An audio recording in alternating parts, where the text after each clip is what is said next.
This is CBC Here and Now. Friday drive is going to be dicey. Stay tuned for that. And it's not because we wanted to do it, we had no other choice but to do it. A tense dispute over taxes means uncertainty for one of the province's busiest processing plants.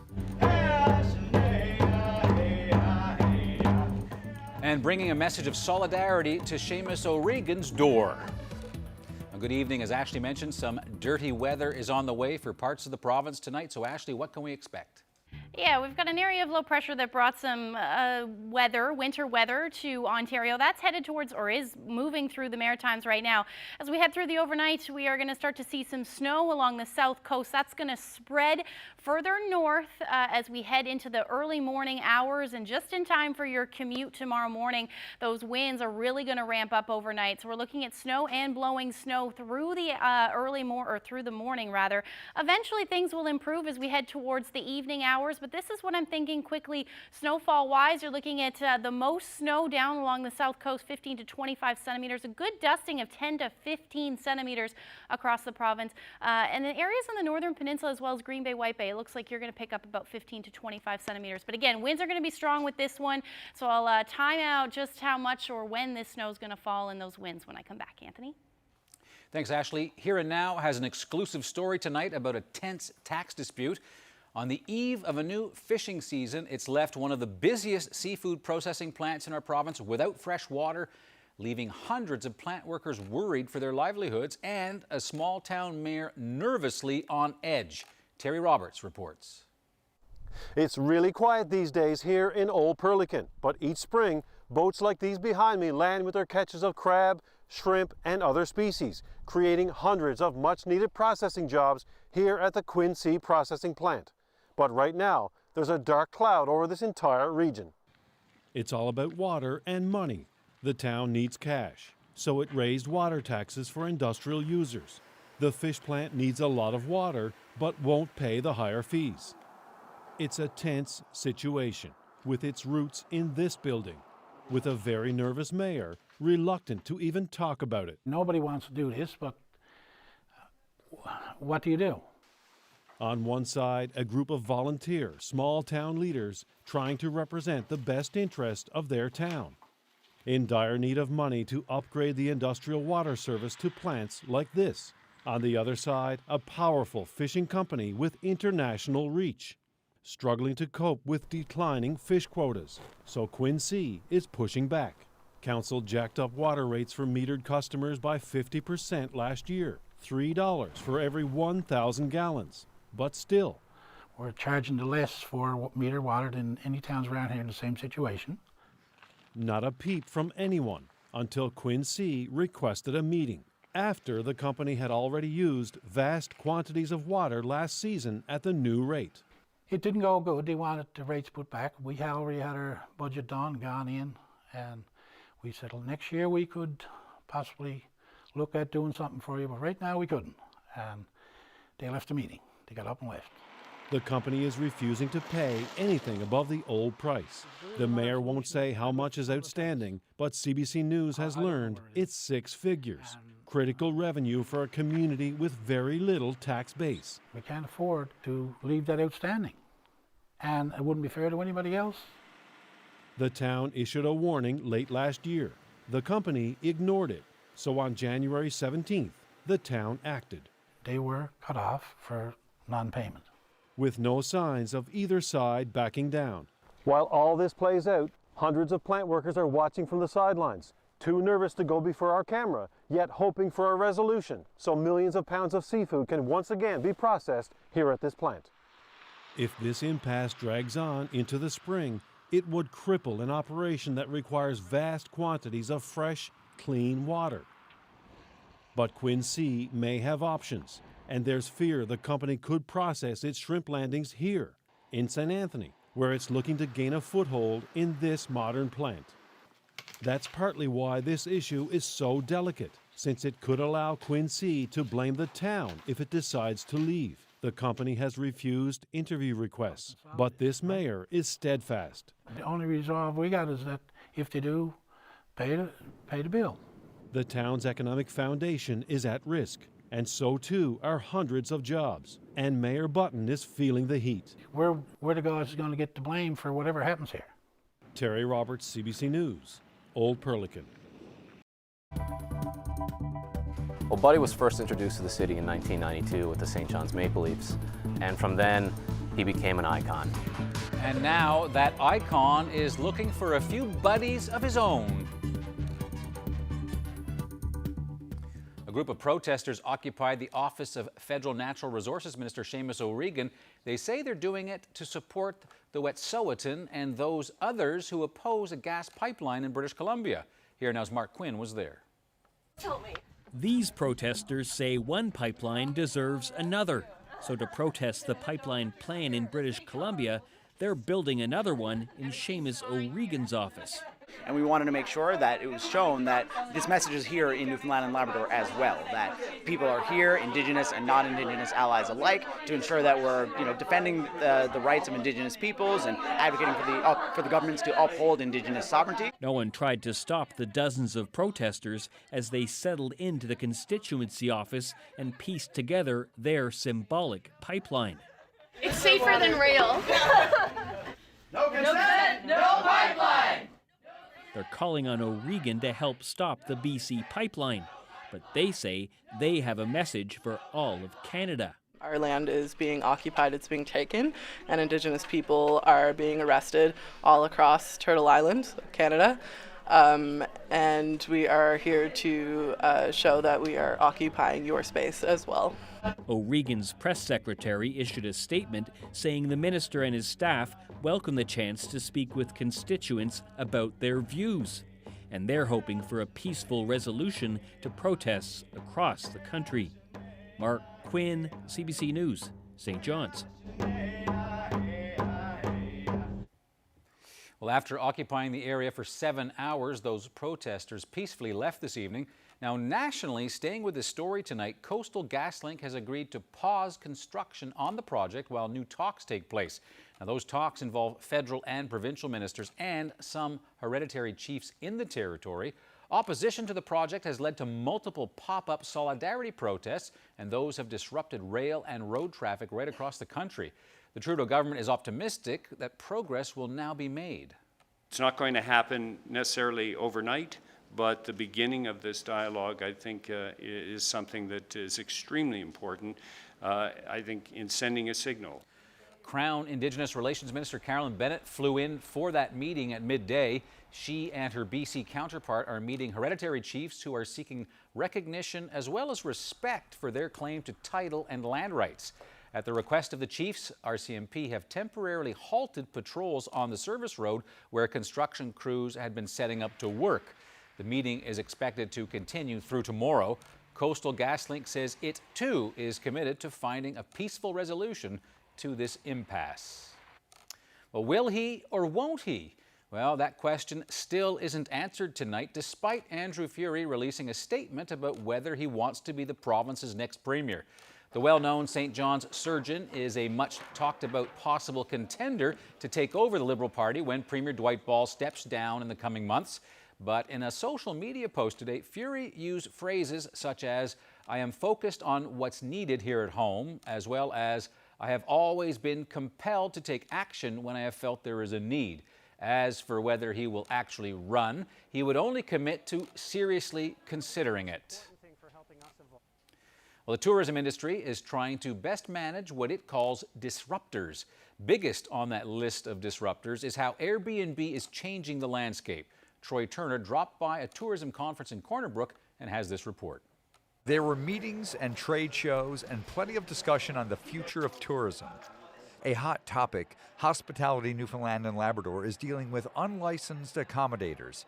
Airbnb, in particular, is affecting established businesses across the province. Those people aren't governed by the quality insurance. They don't have the insurances. They don't have occupation licenses from the towns, we're not paying business tax. So it affects all aspects of the tourism, so making sure that our quality is there so that we deliver on the brand of Newfoundland and Labrador. Airbnb is an online marketplace for people who want to rent out their homes. It's here to stay, they agree. They just want to ensure there's a fair and level playing field. They also want to ensure visitor experience is priority. But what people are not realizing is that these unlicensed accommodations also pose a risk for that traveler. Because they're not licensed, they're not regulated, travelers don't know what they're really going to expect when they arrive, and there's also liability whether they're insured or not, or if they're properly insured. The Hospitality Association wants to work with the province on a solution. So we need to adapt as a tourism industry. Likewise, our partners in government, we're hoping, are going to regulate, make it a level playing field, adopt those people into the industry, but ensure it's a fair, competitive balance. During the conference here at the Corner Brook Civic Centre, Tourism Minister Bernard Davis said the province is working on a framework with options to deal with this issue. It will address revising legislation and policies regarding accommodations within the province. Troy Turner, CBC News, Corner Brook. With more snow on the way, the Royal Newfoundland Constabulary has some words of caution for residents. The high snowbanks left behind by last month's storm are apparently being used by thieves to break into homes. Last weekend, police responded to several incidents in the Waterford Valley area where snowbanks were used to gain access to people's homes. Police say there are ways you can protect yourself and your property. It was these tall snowbanks and large piles of snow that were being used to gain a vantage point into homes and gain access to areas that are not necessarily access points. Certainly you consider that these snowbanks are providing access to second levels of homes in areas that are not normally accessible any other time of the year. This crime of opportunity concept, it's these items that are in plain sight, valuables that you can see through windows, might be in your porch or off a balcony, that perpetrators will make attempts to access. Once we came into this pattern, we wanted to make sure that we could share with the public and allow the community an opportunity to take measures to prevent these snowbanks from creating vantage points and access to our homes. What kind of measures should people take? Certainly secure your home, even at areas where there is not normally access any other time of year. Clear snowbanks and clear snow as much as you can around your home. Certainly, check around your home and see if there's any signs of footprints or activity where there would not normally be. The matters are being actively investigated by our General Investigation Unit. And if anybody has any information or noticed anything strange in the area over the weekend, please contact the RNC or Crime Stoppers. Well, Callan joins me now. As you can see, apparently the Newfoundland Growlers, they've got some kind of job opening. They do. Okay. They're looking for somebody to, be Buddy. The current Buddy the Puffin isn't retiring, but he does need some extra buddies under his wing who can squeeze into a 6-foot-tall bird suit. And of course, they have to have some moves as well. Our Zach Gowdy has this informative recruitment video. Hey, buddy, do you have a colorful personality? Aren't afraid to get your feathers ruffled? Think you've got what it takes to fill these shoes? Then maybe you could be the buddy in Buddy the Puffin! That's right, the Newfoundland Growlers have a job opening for just the right somebody, and that buddy could be you. So we're hiring a performer to help us in our professional mascot role. Some may know the title as Buddy the Puffin. You're hiring somebody to be Buddy? Yeah, Buddy. You can say a buddy to be Buddy. That's correct.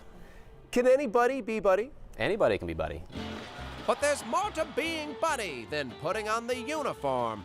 To thrill a crowd of thousands with a wave of your wing, you'll need to be in peak physical condition, possess a puffed-up personality, and pass the stringent requirements of the posting.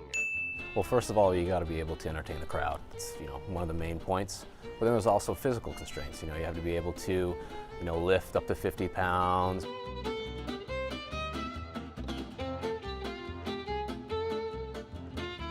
You got to be able to work within the constraints of the suit. Be able to stand, sit, dance, balance for long periods of time. It's not an easy job. Sure, Buddy makes it look easy, but performing these death-defying stunts takes skill, guts, and painstaking practice. Don't worry, if he falls, puffins have wings. Of course, there's also a softer side to the job, keeping Buddy looking his best and ready to melt hearts anytime he's on the ice. Successful applicants will instantly become part of St. John's sports history and write their own chapter in a story that spans generations. Well, Buddy was first introduced to the city in 1992 with the St. John's Maple Leafs, and from then, he became an icon. My first memory of sports in St. John's is being in the Memorial Stadium and seeing Buddy the Puffin and meeting Buddy the Puffin, and unfortunately I work with him now every day. Applications are now being accepted, but remember, only the best buddies will make the cut. You'll have to stand above the crowd. So you come into our office and you put on a performance that will give you a leg up on the competition. Or you can take the standard route and go to www.nlgrowlers.com and submit a resume. So if there's a little buddy in you, then you could be the buddy in Buddy the Puffin! Buddy!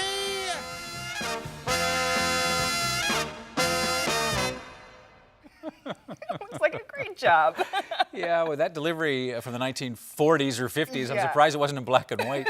Now, if you've been to a Growlers game, you might know that Buddy also needs the ability to hang off the back of the Zamboni or Olympia, the ice finishing machine, Right. as it cleans the ice. Just want to get some Canadian content in there. So you got to have that skill too, apparently. Yeah, and I want to know if Buddy can be a girl. Like, can a girl apply to be? Yes, why not? Buddy the Puffin? Yeah. Budette? Maybe? So long as you can hang off the ice finishing machine and walk along those rails and do all those things, I think gender, anybody can be Buddy.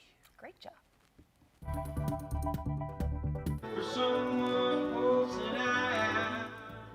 When traditional meets classical, it's music to your ears. Up next, the Newfoundland Symphony Orchestra warms up for a major fundraiser with some big local names in music.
Now, before we get to the yucky weather, that's a meteorological term, I believe. Sure. Yucky. An update for you pet lovers now. It is the ultimate reunion story.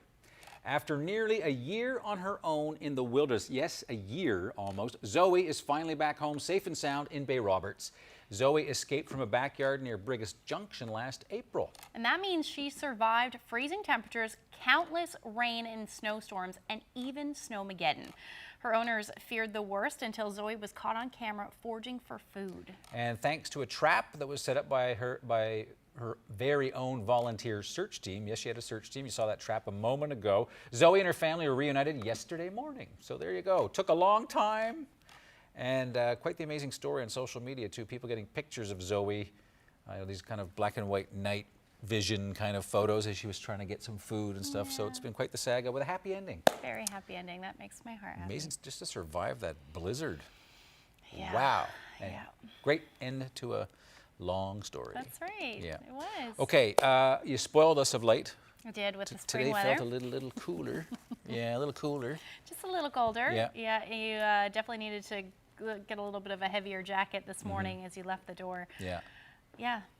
Let's take a look at those temperatures where we sat this afternoon in those minus single digits, and little bit of a wind chill there as well. And if we take a look at the temperatures right now, they've dropped even more, about -8 in St. John's, -6 in Corner Brook, and then we've got those temperatures in the minus teens up through Labrador yet again today. So saw a little bit of peaks of sun this afternoon, a little less than what I was expecting this afternoon, but still we did see the sun, which was good. Then that cloud cover moved in, and that's ahead of our next weather maker. Already starting to see some flurries from that one down along the southwest, and we will continue to see this advance further north because all of that mess right now is over the Maritime provinces. So that's certainly headed our way as we head through the overnight. We have a number of warnings in place, wind warnings along the coast. Now, this is going to be areas that are more prone to easterlies. That's where you're going to see the strongest winds, anywhere from 100 to 130 kilometers per hour, are certainly possible for you.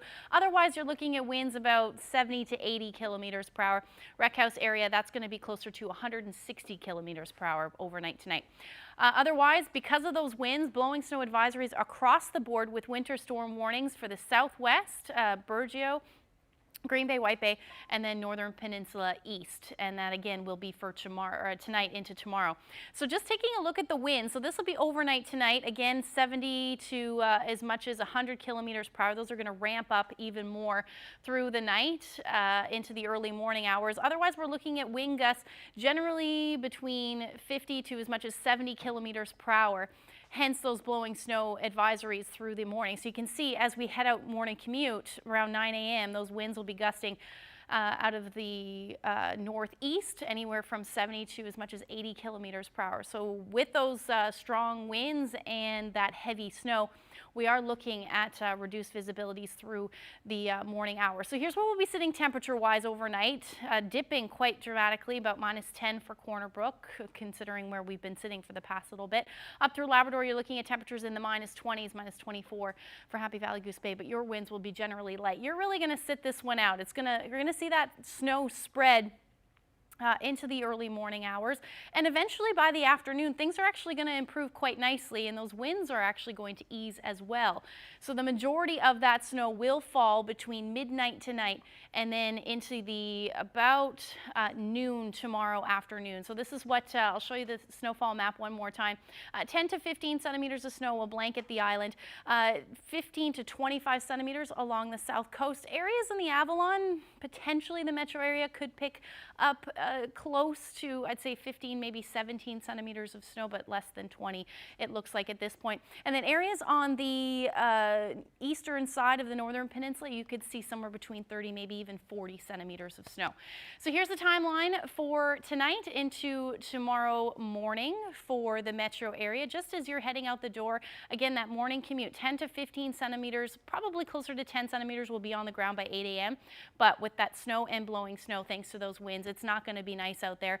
But things will improve into the afternoon. You can see we'll see a little bit of a lull in those winds, and then they'll shift and pick up out of the west between 40 to 60 kilometers per hour. But at that point, it should just be flurry. So here's where we'll be sitting temperature-wise across the board, anywhere from 0 to about 1 degree or -1 rather, -2 and -3 up through the northern peninsula with that wind shift through the evening. Some mild air for the southwest as well. You're going to pick up somewhere between 5 to 10 centimeters of snow. Otherwise, just flurries for the rest of the big land. -13 will be your afternoon high for Lab City. So that's a look at the forecast. We'll look ahead when I come back. Carolyn? Thanks, Ashley. Well, the Newfoundland Symphony Orchestra is warming up for another important fundraiser. Tomorrow night, the 65-piece orchestra teams up with some big talents for the Big Ticket, which is the name of the show. It's hosted by Mark Critch. The NSO is playing with the Once, the Fortunate Ones, Matthew Byrne, and Sherman Downey. Here's a taste of the rehearsals. And I tried to call you up to tell you something new. The heart of what you started from is just something to give. Step outside and settle things back down. And for someone holds an eye out, it's all over town. On to burn the men to fade away.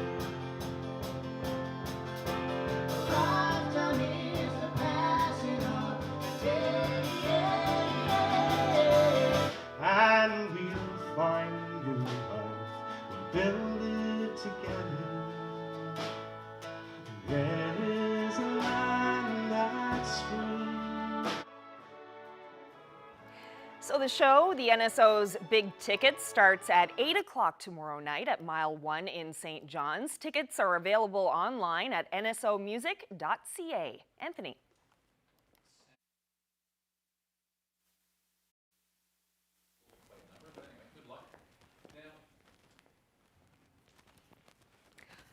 Oh,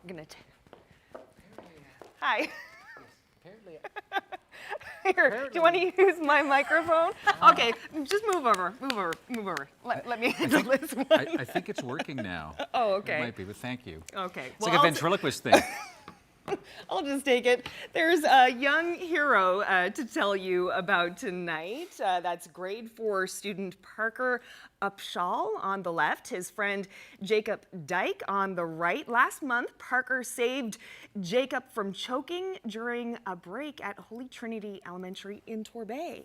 Yeah, Jacob was eating a fruit roll-up when he choked on the long, stringy candy, and Parker quickly grabbed him from behind and performed the Heimlich maneuver, saving Jacob's life and earning himself a certificate of bravery from the town. Amazing. Turns out last summer, Parker himself was choking, and his dad performed the same life-saving technique on him, and then taught Jacob how to do it himself if someone is choking. That's amazing.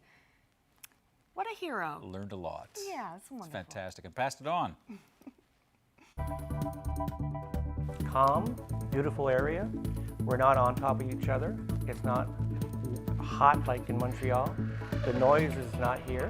Well, they're not in the big city anymore. The Quebec couple who came back to Long Island to build their dream home.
Well, to a Newfoundland outport love story with just a little soupçon of Quebec je ne sais quoi.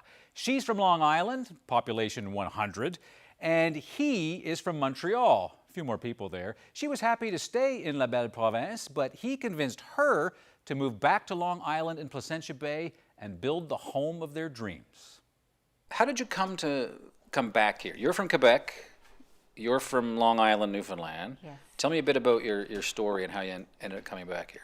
I was on a business trip in St. John's, and I met this beautiful lady in a restaurant, and we commute for a year, and after a year she decided to move in Montreal for 20 years and decided to retire at 55 and move here. My dad had been sick, and so I wanted to be close, and my mom's still here. My dad's passed on, but she loves having me next door, and we often go for walks together, and we enjoy, well, I enjoy the whole island and our family. It's great to be back home. Calm, beautiful area. We're not on top of each other. It's not hot like in Montreal. The noise is not here.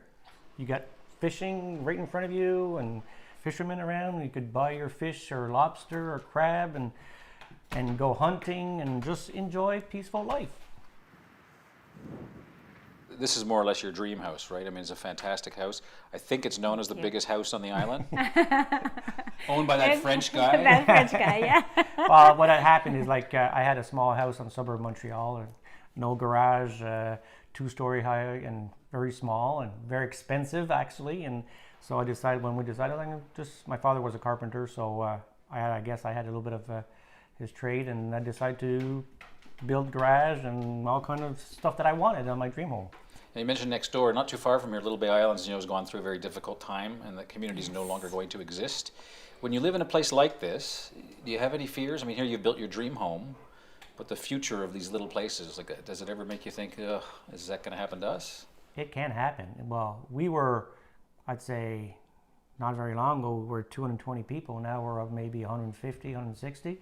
So that's population is going down. Yeah. Unfortunately, if we want to talk about politics, a ferry, if we could have a causeway, this place would be booming. Yeah. But that's it. Regrets, I miss my close friends, of course, but I enjoy the freedom here, and I enjoy the peace, and I don't have to worry about even walking my dog on leash. I can go off leash. And it's those pleasures that I enjoy. And we can leave my garden and snowshoe through the country in the middle of the winter.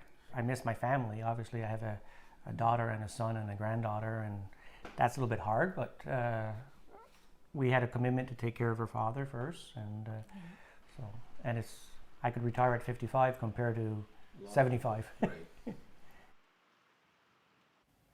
Yeah. Now, he used to be a race car driver. Oh, wow. A competitive race car driver. Yep. He told me a lot of people call him Villeneuve by mistake. His name's Veilleux. Mm-hmm. And they love it there. That's amazing. 160 people in that community. Yeah, if that. Wow. If that. Quite the change. Gorgeous spot, though. Gorgeous place, yeah. Well, speaking of a great love for this province, many are wondering who will land Newfoundland and Labrador's top job. That's right. Who's going to become our next premier? We need a premier, and now we can confirm it. Cecil O'Brien is up to the task. Here's the latest from the outhouse. You're probably at home wondering three things. Why did the Premier say that? Who's going to take over the province? And what happened to them shoulder pad things women used to be wearing? I know one thing. Dice and St. John's soy wax got me ready to wear hockey gear on under my top. You want the Premier who could take charge, got zero tolerance for sucky babies, and could even score on a Zamboni drive.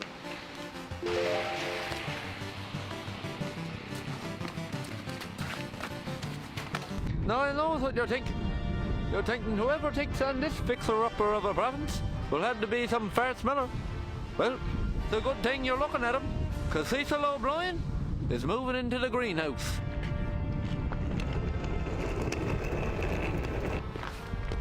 I suppose my wife will blame you when I say there's not enough room in there for her, will she? Excuse me, you're not allowed in here. There's not enough room for either of you. Who are you? Security of the premises, sir. You boys take resumes for Premier now? Cecil, you gotta run first. Huh? You gotta run. Cecil, no. Oh, no. I found out anyone in the provincial government had to do something called run. By the look of them, you think that's the last thing they could do. Although I'm old like the rest of them, I'll be here putting in work, training hard. Come on, give me a lie, give me a lie. Gas will be affordable. From telling lies? Lie, one more. The province is in great hands. You got a bigger lie in you than that, give me a big one. The Leafs are doing good. That was a good one. To kissing babies.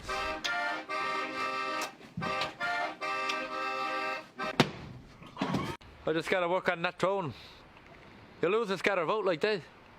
People too sensitive now, see? Dwight Ball resigned to spend more time with his family. Well, I'm running to get away from mine. And you won't have to worry about me giving me family and friends cosy government jobs. I'll have me wife clean sewer pipes down on Water Street. If I gotta put up with her shit at home, she can deal with the whole city's worth. Healthcare and education are definitely words I was told to say. I want what's best for the province. And especially this random family I asked to get me a picture with. Be quiet. We will no longer be a have-not province. We'll be a have-got province. And what do we got? Who are you? Never mind that. Do you work for Finance Minister Ozzy Osbourne? Well, tell me what's in the budget. The budget got, nothing. Shake that. I'd have a bigger budget running directly to get the Legion. Okay. Finance Minister Ozzy Osbourne. Yeah, there you go. It's hard to tell. He had so many colors on him, orange, red, blue. Yep. I'm not quite sure which party he might be running for, but that's just a little taste of Cecil's campaign promises. Yes, and you can watch the full video. There is more on the Outhouse Facebook page. Worries about the coronavirus have led some countries coming up with creative ways to test people. That story is coming up.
While there are no confirmed cases of COVID-19 in this province, the chief medical officer says he's growing more concerned by the day. Patients at clinics and hospitals here are being asked about any recent travel, and anyone who thinks they may have symptoms should call before visiting those clinics. People can also contact public health and have a nurse visit them at home for testing. Now, meanwhile, another case has been confirmed in Canada, so it's up to 13 now. The patient is the husband of a Toronto woman who was diagnosed yesterday. Both are in isolation at their home. Officials say the risk here remains low. In the United States, there is growing concern about a patient in California with no known exposure to anyone with the virus, nor any travel with a history to any of the outbreak zones around the world. And around the globe, again today, more new cases were reported outside China and then inside China. Well, whatever impact COVID-19 ends up having in our country, it'll be hospitals and healthcare workers at the forefront. Vicadopia gives us a sense of how ready they are. So this is one of our supply rooms here, just to give you a sense. At Humber River Hospital, the shelves are packed with equipment in case of an outbreak. Ventilators which are ready to go. We've got 3 of them in here. We have another one in one of the other rooms. We have our PAPR hood set up. It's like a whole helmet that's attached to a HEPA filter around their back if we needed them. Humber River was designed with isolation rooms, as are most new hospitals in Canada. Entire wings can be quarantined. Still, it doesn't take much to overwhelm any hospital and its existing patients. If we had any increase in surge, we would have to put those people either in unusual places, or we would have to try to stop as many elective procedures as we possibly could. Screening is now focusing on a widening circle of countries. We need to shift our thinking into this is going to become a problem within Canada within a matter of weeks to months, and so we need to get on that. We can't just keep pretending we're going to screen everybody out at the airports. Family practices aren't as well stocked as hospitals, and there's not much this doctor says she can do. I don't know, check the mail for more gloves, hopefully, but we don't have those, or more hand sanitizer. She hasn't seen the coronavirus, but it's still keeping her busy. Questions around how likely a person is to get it, and is it soon coming to Canada, and will their families be affected, and how many hospitalizations, and is it safe to go to an emergency room, and is it safe to travel? So far, only Ontario and BC have seen confirmed cases. Other provinces are also preparing themselves. But just how big the disruption could be is still unknown in an outbreak that's only getting worse. Vicadopia, CBC News, Toronto. Well, Canada's Transportation Agency has been flooded with complaints from passengers in recent weeks. They say that airlines in this country are denying them compensation for delayed and cancelled flights and not giving them any good reasons. Simon Dingley with that story. Millions of passengers fly Air Canada annually, but Ken Way says there's no way he'll give the airline any more business after the decision it made.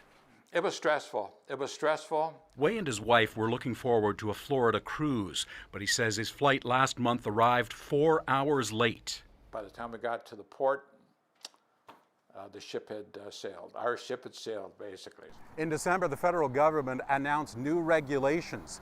Passengers would receive up to $1,000 for flight delays and cancellations that were within the airline's control and not safety related.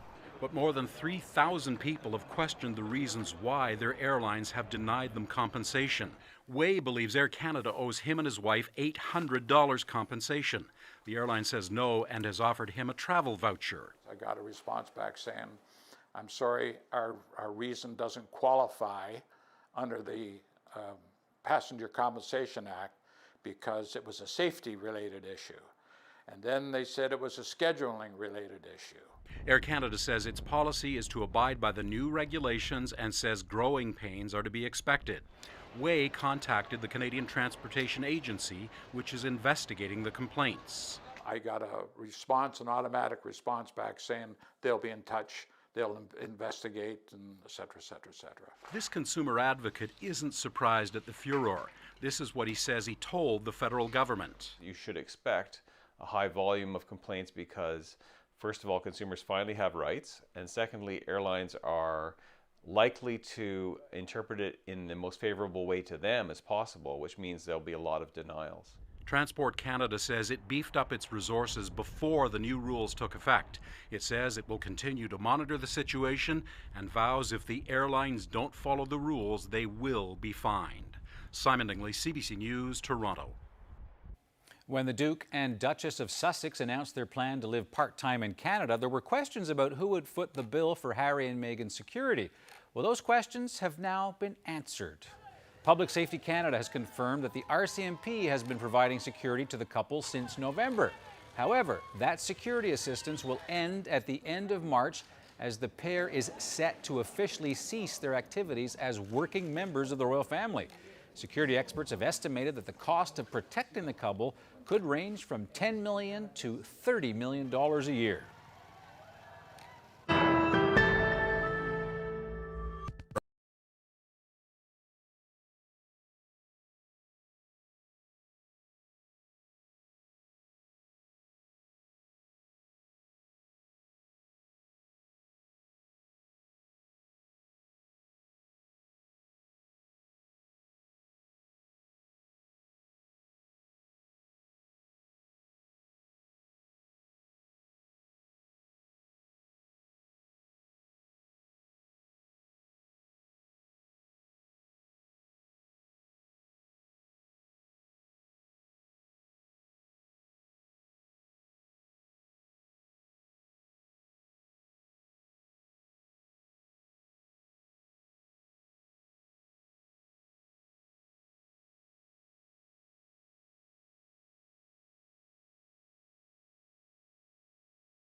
The weather update is brought to you by Belltone, your partner in better hearing.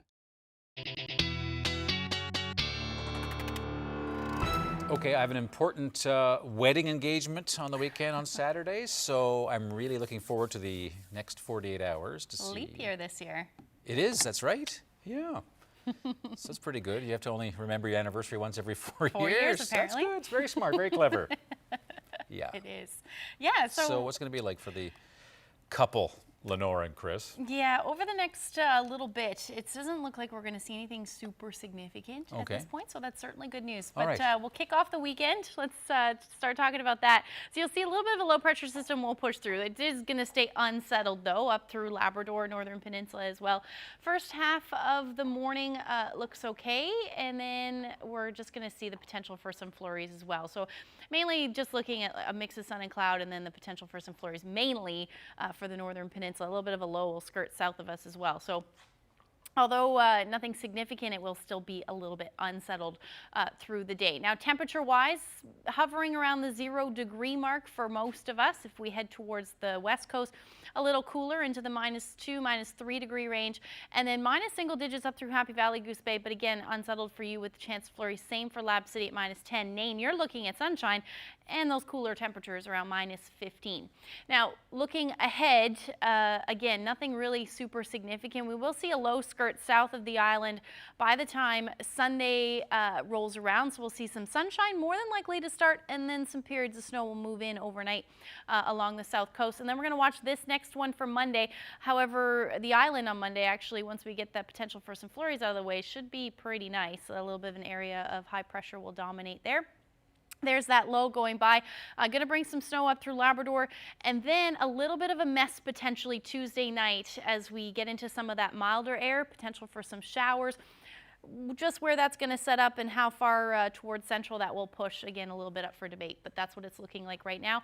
Then another area of high pressure will move through and another low. So really it's just a little bit unsettled, but nothing super significant as far as snowfall goes in the next 5 days, or at least in the next couple of days. So here's where we're sitting temperature wise. Not really much movement either. Temperatures in the minus single digits overnight and hovering between 0 and -2 really as we head into midweek next week.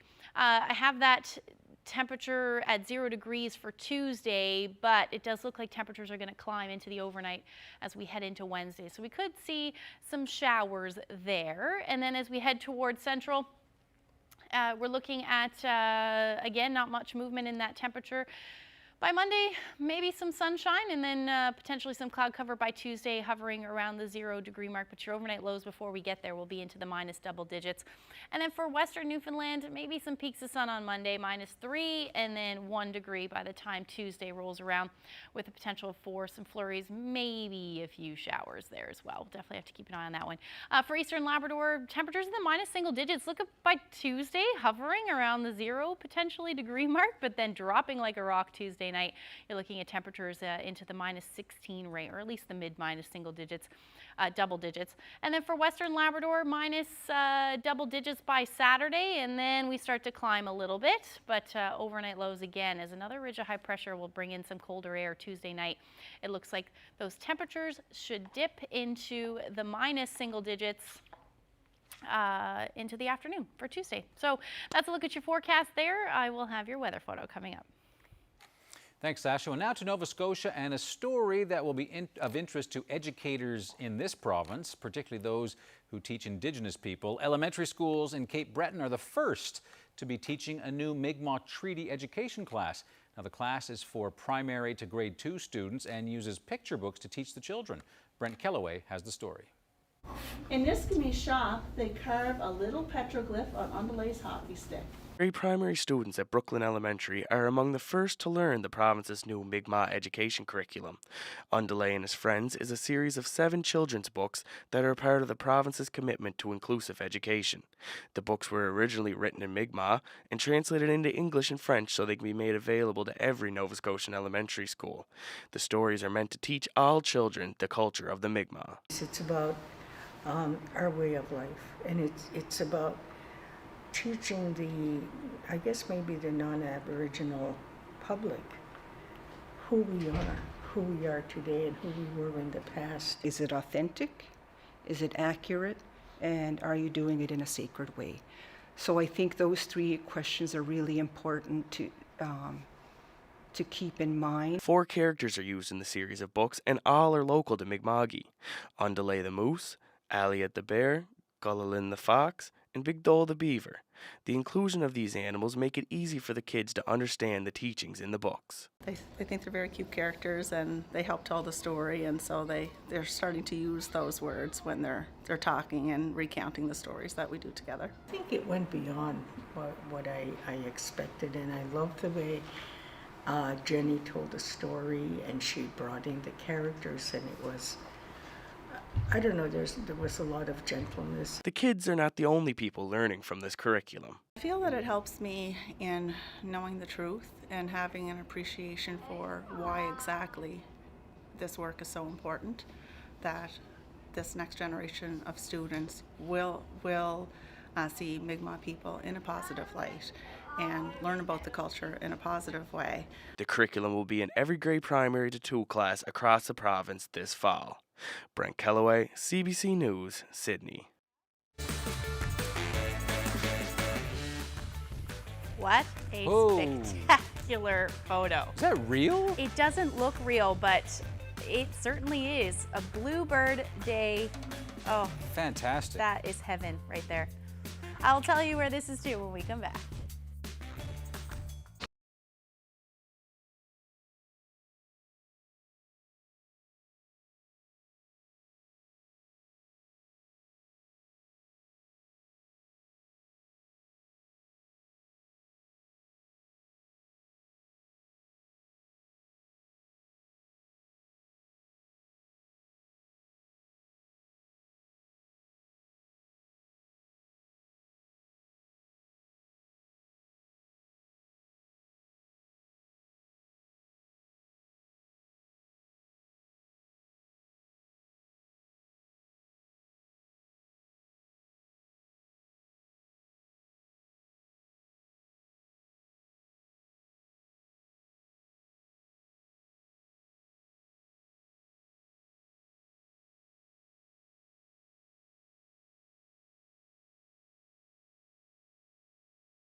Frosting on a cake. What a beautiful snow for a machine. Isn't it? Yep. Yeah, that was obviously taken in Grossmore, and Des Barron shared that photo with us today. How beautiful. Thanks, Des. Gorgeous yes, shots. Thank you so much for sending that in. If you have any to share with us, send them to nlphotos@cbc.ca. Quick correction, got my Long Islands mixed up. I said the interior Placentia Bay, actually in Notre Dame Bay, a large part of Green Bay, so got the wrong Long Island there, so my apologies for that.